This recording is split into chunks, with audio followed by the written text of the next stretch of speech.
ये अविश्वसनीय प्राणी, जो वास्तव में इंसानों के सबसे अच्छे दोस्त प्रतीत होते हैं, केवल जानवर ही नहीं हैं, जो हमारी देखभाल करते हैं और हमारा साथ देते हैं।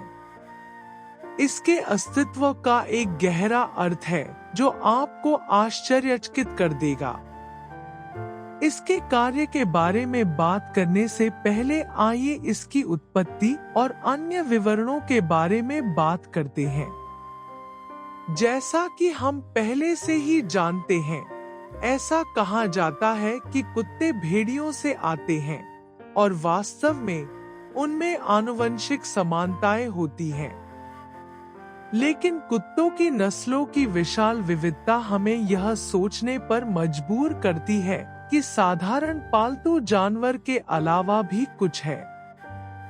कुछ आध्यात्मिक विशेषज्ञों का कहना है कि मनुष्यों को बिना शर्त प्यार के बारे में सीखने में मदद करने के लिए कुत्तों को सितारों से भेजा जा रहा है। यह असंभव नहीं है अगर हम मानते हैं कि कुछ शोधकर्ताओं ने सुझाव दिया है कि ऑक्टोपस की उत्पत्ति अलौकिक हो सकती है। यह सच है कि कुत्ते का शरीर इसी भौतिक आयाम में पैदा हुआ था, लेकिन जरूरी नहीं कि उसमें ऊर्जा यहीं से आए। हम सोच सकते हैं कि कुत्ते कम विकसित हैं, लेकिन यह सिर्फ हमारे फैसले का भ्रम है। विकास का बुद्धि या सामाजिक कार्यक्षमता से कोई लेना देना नहीं है। विकास आत्मा और आत्मा का मामला है। कुत्ते भावनात्मक चिकित्सक होते हैं, जो आपके पास आने में कभी नहीं हिचकिचाते, आपको अच्छी तरह चाटते हैं, और यदि आप दुखी या निराश महसूस करते हैं, तो आपका साथ देते हैं। आपका मिशन किसी एक व्यक्ति या पूरे समूह को समर्पित हो सकता है। कई कुत्ते एक व्यक्ति के साथ प्रभावशाली काम करते हैं या पूरे परिवार को प्रभावित कर सकते हैं। एक परिवार में पालतू कुत्ता एक अभिन्न मित्र बन जाता है, लेकिन उस मित्रता के पीछे कुछ रहस्य होते हैं। कुत्ते न केवल साहचर्य और प्यार प्रदान करते हैं, बल्कि वे भावनात्मक ऊर्जा बढ़ाने और अपने आसपास के लोगों को ठीक करने में भी मदद करते हैं, जिससे उनके मालिकों के साथ एक गहरा और विशेष बंधन बनता है। हो सकता है कि आपके कुत्ते ने आपकी जान बचा ली हो और आपको इसका एहसास ही न हुआ हो। यह कोई रहस्य नहीं है कि पालतू जानवरों का लोगों पर उपचारात्मक प्रभाव पड़ता है और वे किसी भी परिस्थिति में आपका साथ देने के लिए हमेशा बहुत फायदेमंद होते हैं। हालांकि इन देवदूत प्राणियों के बारे में एक पहलू ऐसा भी है जिसके बारे में आप नहीं जानते होंगे। यह चर्चा की गई है कि जब हमारे कुत्तों के साथ मजबूत संबंध होता है, तो वे आपके जीवन को बचाने के लिए आप तक पहुंचने वाली गंभीर बीमारियों को अवशोषित कर सकते हैं। ऐसे अध्ययन भी हैं जो दावा करते हैं कि वे आपके तनाव, मनोदशा और बीमारियों को सोमैटाइज करते हैं। हम जानते हैं कि वे ऐसा हमारे प्रति उनके प्रेम के कारण करते हैं, और निस्संदेह वे हमारे जीवन के लिए एक आशीर्वाद है। दुर्भाग्य से ऐसे लोग हैं जिनमें ज्यादातर छोटे शहरों के जादूगर और चिकित्सक हैं, जो कुत्तों की इस स्थिति का फायदा उठाकर उनके पास आने वाले लोगों की बीमारियों को ठीक करने की कोशिश करते हैं, और यहाँ तक कि उन्हें तंत्र मंत्र और काले जादू के कार्यों में भी इस्तेमाल करते हैं। यदि आपने कभी महसूस किया है कि आपके पालतू जानवर ने आपको किसी बीमारी से बचाया है या आप किसी मामले के बारे में जानते हैं, तो टिप्पणियों में अपनी गवाही छोड़कर हमें बताएं। कितने मनुष्य उसी प्रकार प्रेम करते हैं? जैसे एक कुत्ता अपने पड़ोसी से करता है। वह विकास है, भले ही कोई बौद्धिक जटिलता न हो। इससे मेरा मतलब यह नहीं है कि मनुष्य कम विकसित हैं, लेकिन जब बिना शर्त प्यार की बात आती है तो कुत्ते मनुष्यों के लिए शिक्षक होते हैं। कुत्तों की ऊर्जा प्रणाली के अनुसार, जिन्हें चक्र भी कहा जाता है, सौर जाल और हृदय उनके सबसे महत्वपूर्ण क्षेत्र हैं। वे ऐसे प्राणी हैं जो ऊर्जा प्राप्त करते हैं। वे अपने मानव साथियों की ऊर्जावान ढंग से रक्षा करने आते हैं।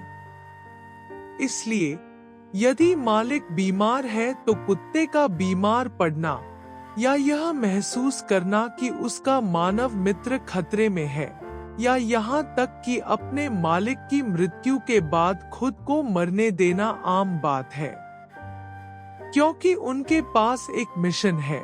और यद्यपि हम सोचते हैं कि हमें कुत्ता मिल गया है, लेकिन यह दूसरा तरीका है।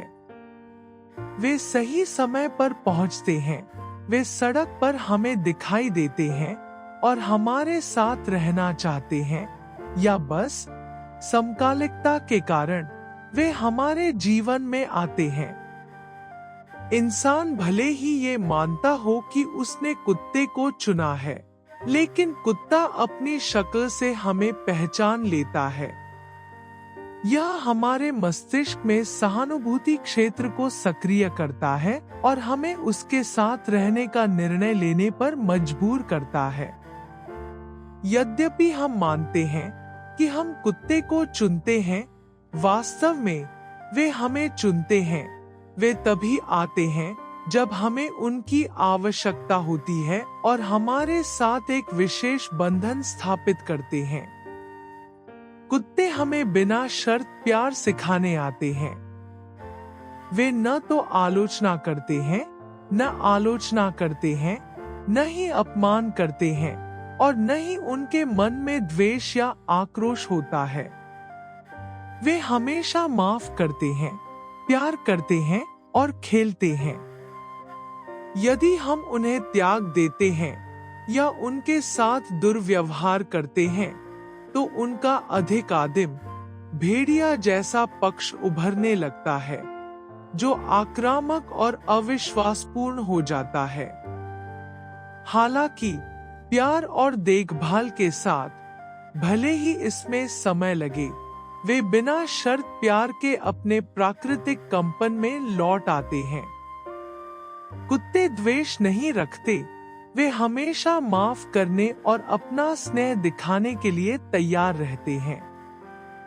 वे हमें बिना किसी शर्त के प्यार करना और वर्तमान में जीना सिखाते हैं, हमें याद दिलाते हैं कि प्यार और देखभाल के माध्यम से हम किसी भी घाव को ठीक कर सकते हैं।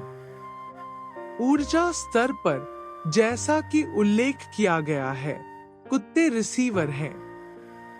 उनमें अतीन्द्रिय बोध होता है। वे न केवल यह पता लगाते हैं कि कोई उनके मानव साथी को शारीरिक रूप से, बल्कि ऊर्जावान रूप से भी नुकसान पहुंचाना चाहता है। वे पहले ऊर्जा प्राप्त करते हैं ताकि यह उनके मानव को प्रभावित न करे। जब उसके मानव साथी में हानिकारक भावनात्मक पैटर्न या आदतें होती हैं, तो कुत्ता उस ऊर्जा के साथ काम करना शुरू कर देता है, न केवल उस व्यक्ति के साथ जिसके साथ वह घर में सबसे अधिक जुड़ा हुआ है, बल्कि पूरे परिवार के साथ। इसीलिए यह महत्वपूर्ण है कि उन्हें ऊर्जा बदलने के लिए भरपूर पानी दिया जाए और उन्हें अनावश्यक ऊर्जा बोझ से मुक्त करने के लिए रेकी सत्र में ले जाया जाए। जब इंसान सोता है तो वह अन्य आवृत्तियों में प्रवेश करता है और कुत्ते के साथ भी यही होता है। दोनों सूक्ष्म और ईथर संबंधी खुलासों या यात्राओं का अनुभव कर सकते हैं। इन मामलों में कुत्ता मुख्य रूप से सूक्ष्म तल पर एक अभिभावक के रूप में कार्य करता है और भौतिक तल से भिन्न दिखाई दे सकता है। यह संभवतः एक ऐसा रूप लेगा जिसे हमारा दिमाग पहचान लेगा ताकि हम डरे नहीं और सुरक्षित महसूस करें, या यह केवल एक पर्यवेक्षक के रूप में हमारे ऊर्जा क्षेत्र की रक्षा करेगा। ऐसे प्रलेखित मामले हैं जिनमें बहुत अधिक नकारात्मक ऊर्जा वाले घरों में कुत्ता प्रवेश नहीं करना चाहता है, और यदि ऐसा होता है तो कभी कभी वह मर जाता है क्योंकि वह सभी ऊर्जा प्रभाव प्राप्त करता है। इसका उदाहरण द कॉन्ज्यूरिंग फिल्म में देखा जा सकता है। कुत्ता अपनी निरंतर हांफते हुए अपने चारों ओर की ऊर्जा को पुनर्चक्रित करता है, उसे अवशोषित और शुद्ध करता है। हांफना या जीभ बाहर निकालना उनका पसीना बहाने का तरीका है। आइए याद रखें कि पसीना एक ऐसा तरीका है जिससे शरीर विषाक्त पदार्थों को बाहर निकालता है। यह उदाहरण हांफने को संदर्भित करता है जो थकान, प्यास या चिंता के कारण नहीं है। इसकी पूंछ की निरंतर गति इसके पहले चक्रों, आधार और त्रिक को सक्रिय और बढ़ाती है, जो व्यक्ति के कंपन क्षेत्र को बढ़ाने में मदद करती है।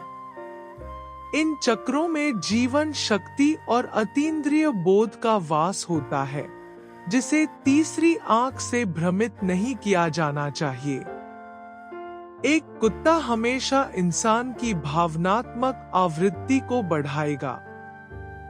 कुत्ते इंसानों की तुलना में औसतन 8 गुना कम जीवित रहते हैं, क्योंकि जैसा कि बताया गया है, उनका एक विशिष्ट मिशन होता है।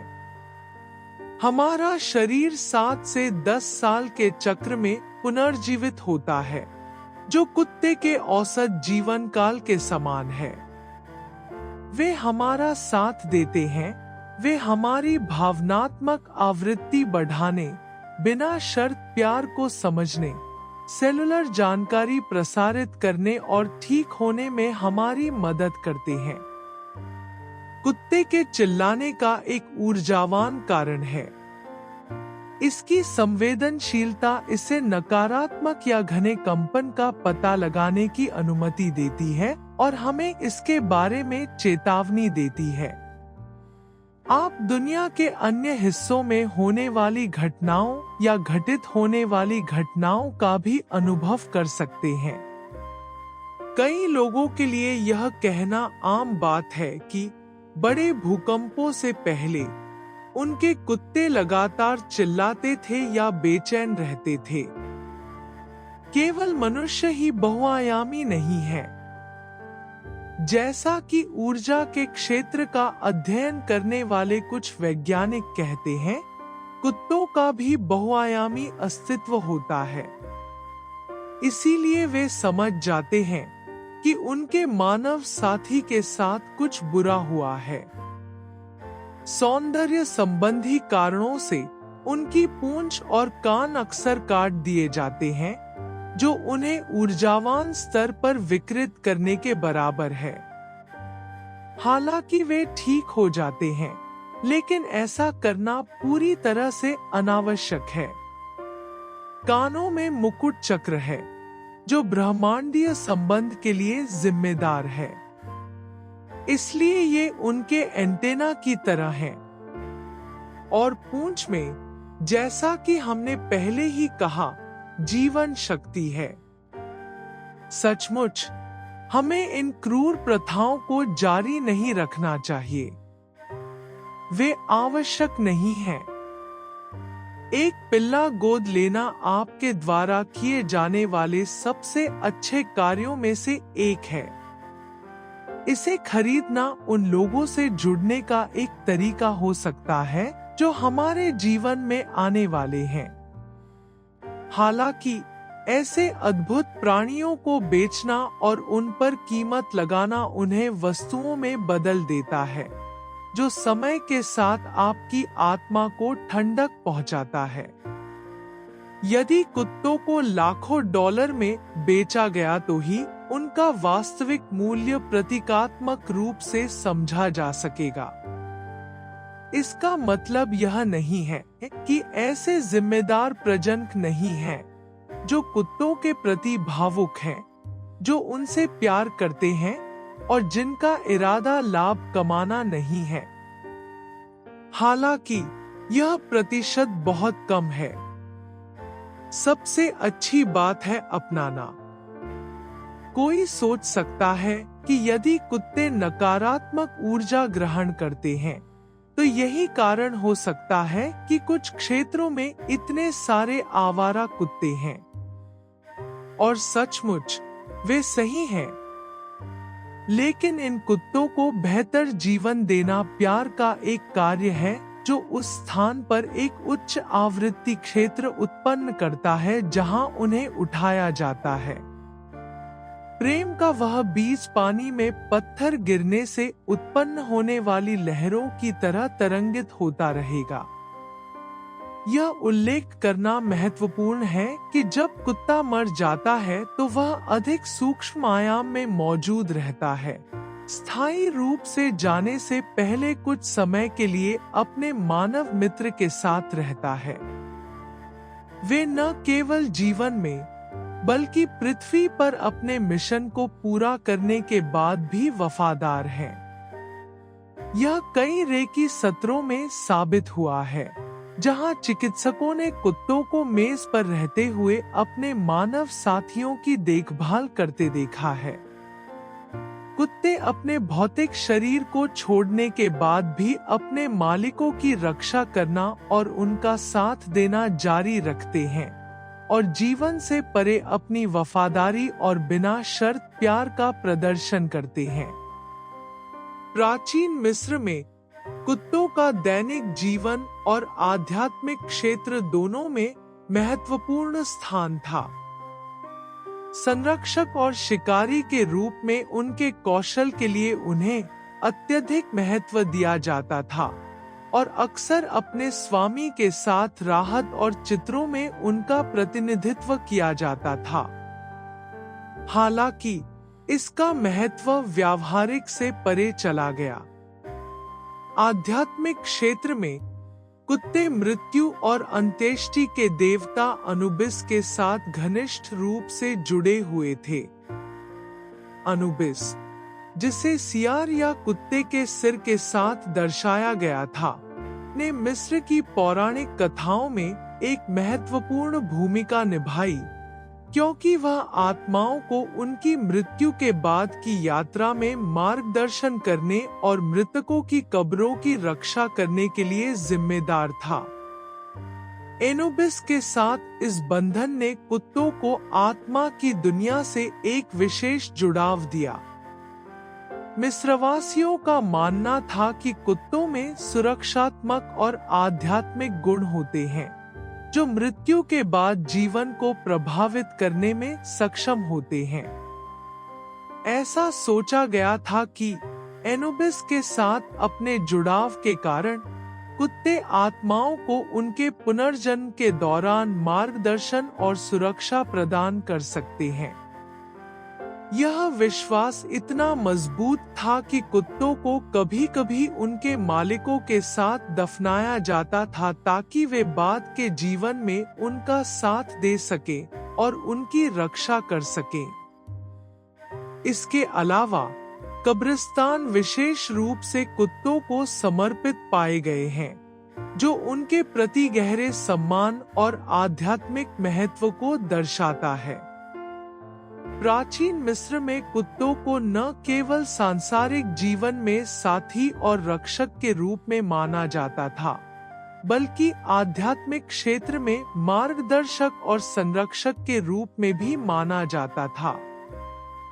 प्राचीन मेसोपोटामिया में कुत्तों ने दैनिक जीवन और आध्यात्मिक क्षेत्र दोनों में महत्वपूर्ण भूमिका निभाई। संरक्षक और शिकारी के रूप में उनके कौशल के लिए उन्हें अत्यधिक महत्व दिया जाता था और घरों और मंदिरों में उनकी उपस्थिति आम थी।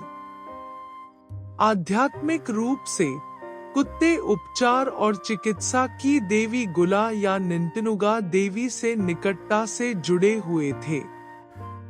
लोलुपता को अक्सर कुत्तों के साथ चित्रित किया जाता था और माना जाता था कि देवी के साथ संबंध के कारण इन जानवरों में उपचार गुण होते हैं। गुला को समर्पित मंदिरों में पवित्र कुत्ते आम थे और लोग कुत्तों की उपचार क्षमताओं पर भरोसा करते हुए अपनी बीमारियों से राहत पाने के लिए इन स्थानों पर आते थे।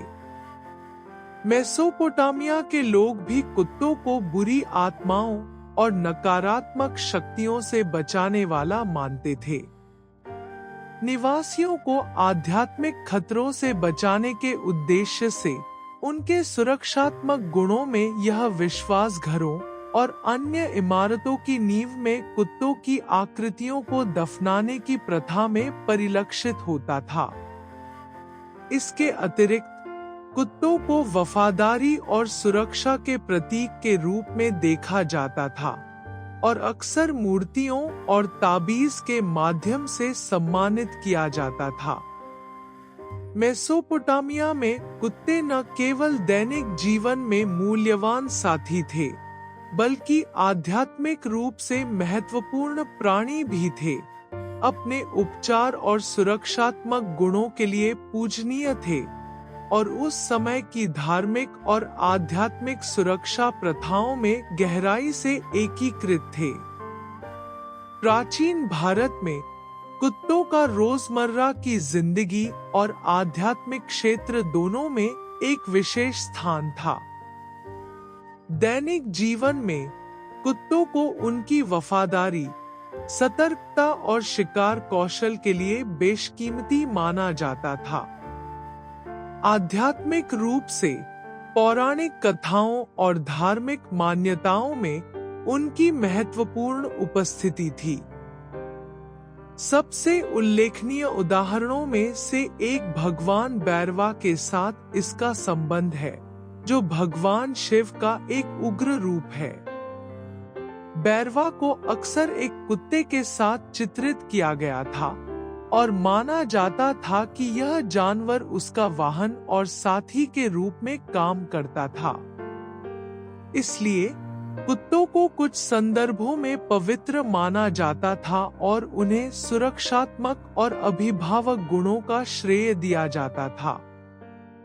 इसके अतिरिक्त हिंदू साहित्य और पौराणिक कथाओं में कुत्ते कई कहानियों और महाकाव्यों में दिखाई देते हैं। भारत के सबसे महत्वपूर्ण महाकाव्य ग्रंथों में से एक महाभारत में एक कुत्ता धर्मात्मा राजा युधिष्ठिर के साथ स्वर्ग की अंतिम यात्रा पर जाता है, जो वफादारी और धार्मिकता का प्रतीक है। यह कुत्ता, जिसे बाद में धर्म, न्याय के देवता के रूप में प्रकट किया गया, इन जानवरों के आध्यात्मिक और नैतिक महत्व पर प्रकाश डालता है। कुत्तों को सड़कों और चौराहों का संरक्षक भी माना जाता था, जो यात्रियों को खतरे से बचाते थे। प्राचीन भारत में कुत्ते न केवल दैनिक जीवन में मूल्यवान साथी थे, बल्कि उनका गहरा आध्यात्मिक अर्थ भी था, जो देवताओं के साथ वफादारी, सुरक्षा और दिव्य संबंध का प्रतीक था।